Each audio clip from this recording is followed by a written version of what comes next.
Mr. Secretary, you recently fired the Army Chief of Staff, General Randy George, who's one of the most distinguished and decorated officers of his generation. General George's nomination came before us. We reviewed it thoroughly, and we concurred. Why did you fire General George? Well, as I did then, and I'll say now, we thank General George for his service. And out of respect to him and other officers, we never talk about the nature of why certain officers are asked to step down. But we all serve at the pleasure of the president. And ultimately, my view in coming into this department, as I stated in my confirmation hearing, was to change the culture of the department. And it's ultimately challenging to change the culture of a department with the same people who are a part of or in that department. So I have made many changes with general officers. We will continue to make changes as necessary with general officers, and they will be in keeping with the trajectory of where we would like to take the department. But it doesn't take away from the service of those. And I think you will note that every officer that's been asked to leave has been treated with respect. Interesting. Of the 24 officers that you have fired for reasons unrelated to performance, since you have not indicated any cause, 60% are black or females. Now, did the president direct you to single out female and black officers to be dismissed? Senator, of course not. And as we've emphasized at this department from the beginning, the only metric is merit.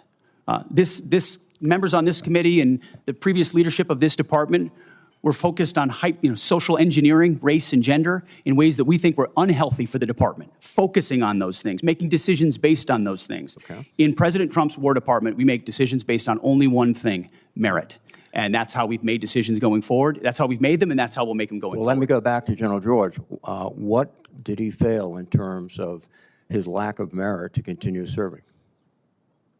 As I said, I don't talk about the nature of dismissal out of respect for these officers. But ultimately, we want to take the department in a particular direction, certain services in a particular direction, and we want leadership that's running as fast in that direction as possible. And in some cases, we make changes accordingly, but do so out of respect to those officers. Well, I think that direction from your behavior is an intense interest in Christianity, in nationalism, and in not recognizing the talents of women and non-white gentlemen, and that's the wrong direction. I don't know what you're insinuating, Senator, but I am not ashamed of my faith in Jesus Christ. Well, you shouldn't be ashamed. And if you want to shame me for it, go ahead. I'm not shaming you, but are you critical of other faiths?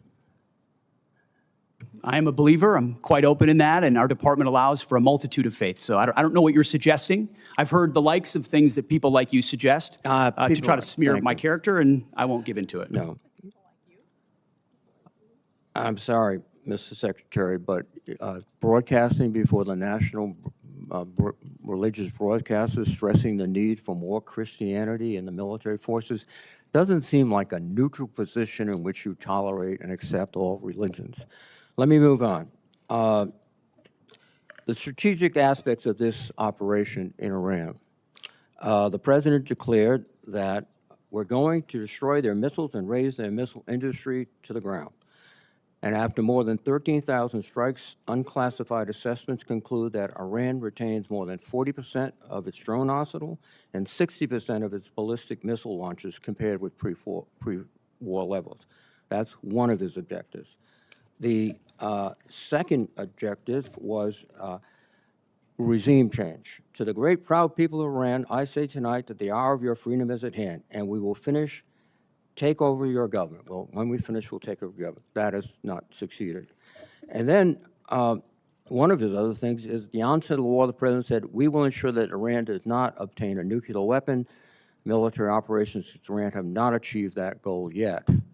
And it also seems to indicate that his pronouncements about Operation Midnight Hammer, obliterating the nuclear policy and structure of the Iranians, was false. So you have not achieved any of the objectives yet that the president mentioned. Well, in this setting, I won't talk about the nature of metrics, which are classified, as you know, Senator. But I can say that looking at the objectives we set out to achieve from the beginning, some of which you laid out, our military objectives have been stunningly effective. Take, for example, their defense industrial base. They're completely incapable at scale, at any level, of reconstituting the capabilities you referred to, which is a devastating result for any country, especially one whose ambitions are as wide as Iran's. So we've put the president in a very strong position to ensure Iran never gets a nuclear weapon. That's the takeaway that's been underneath every single aspect of this. For 47 years, Iran's trying to blackmail its way to a nuclear weapon. They were closer than ever before because of bad deals under previous administration. President Trump was willing to do something about it and not allow their conventional missile shield. That's the North Korea strategy. That's, to be clear, what Iran was pursuing. Hiding their nuclear ambitions, revealing them over time, and then building a conventional shield of missiles so powerful that no country would challenge them for fear of what would happen if they unleashed that arsenal.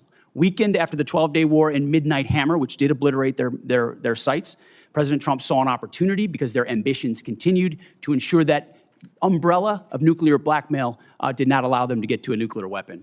And the world is safer because of his bold and historic choice. Mr. Secretary, I think that's rhetorical but not factual. Thank you. This hearing opened with what sounded like a personnel question. But within minutes, it evolved into something much larger, a direct clash over military leadership, ideology, religion, diversity, and the credibility of the administration's war strategy in Iran. Senator Jack Reed began by focusing on the firing of Army Chief of Staff General Randy George, a highly respected senior officer whose nomination had previously been reviewed and approved by the Senate Armed Services Committee. That opening mattered because Reed was not merely asking about one dismissal. He appeared to be questioning whether the Pentagon under Secretary Pete Hegseth was undergoing a broader ideological purge inside the military's senior leadership structure.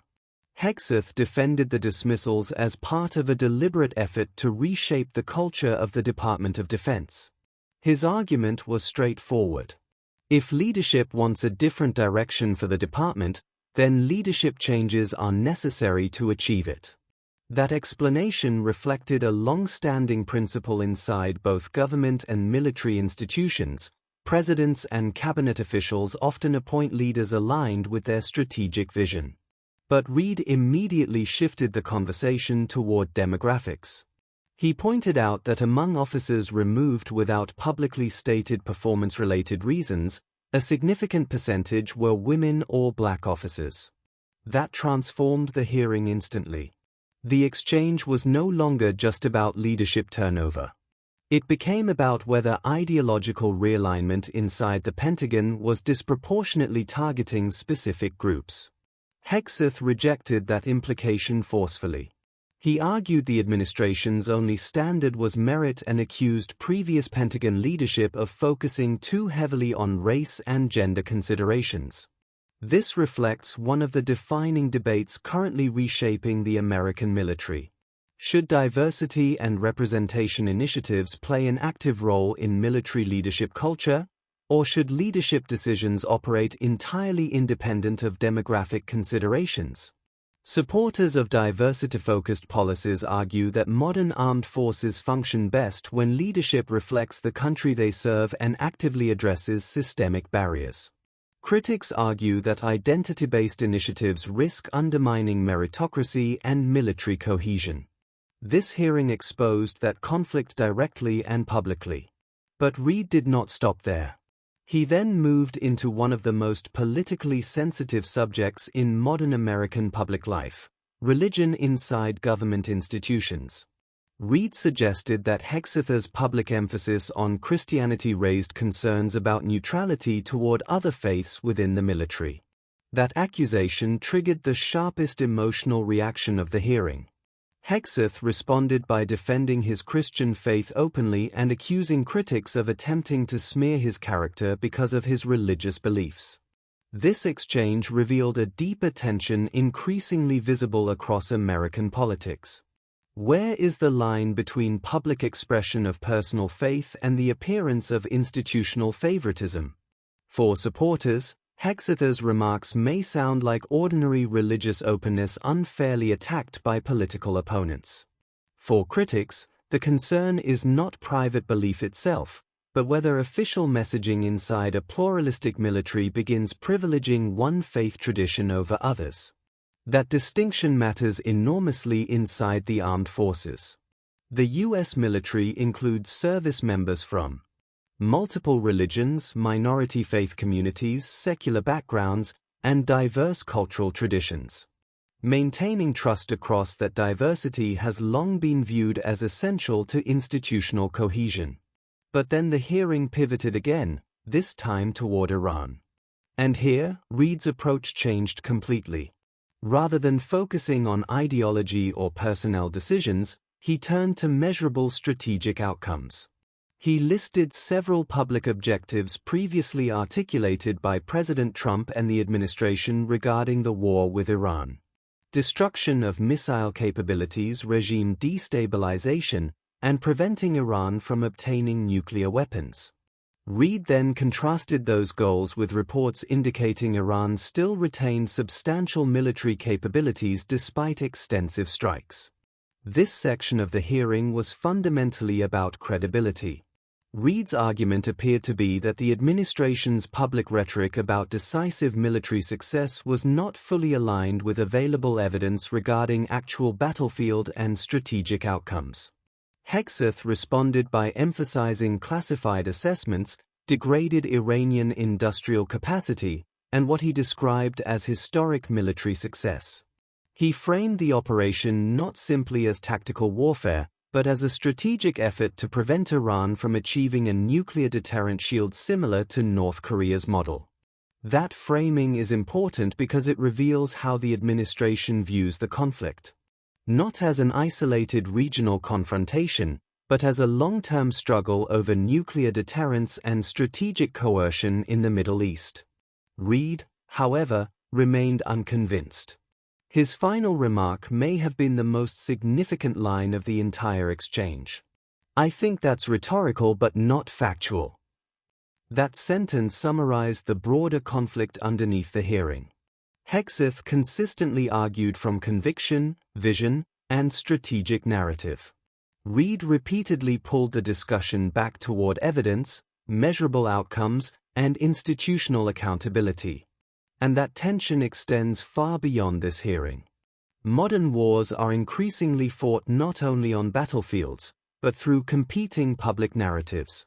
Success versus stalemate, deterrence versus escalation, strength versus overstatement. Political leaders often emphasize momentum and confidence. Oversight institutions often focus on whether public claims withstand factual scrutiny. This hearing exposed that divide in unusually direct terms. Because beneath the disputes over religion, personnel, and military strategy was a larger unresolved question. How much trust should the public place in wartime political messaging when many operational realities remain classified, contested, or incomplete? What do you think? Should defense leaders prioritize projecting confidence and strength during military operations, or should they be far more cautious about making sweeping public claims before results are independently verified? Leave your thoughts in the comments below.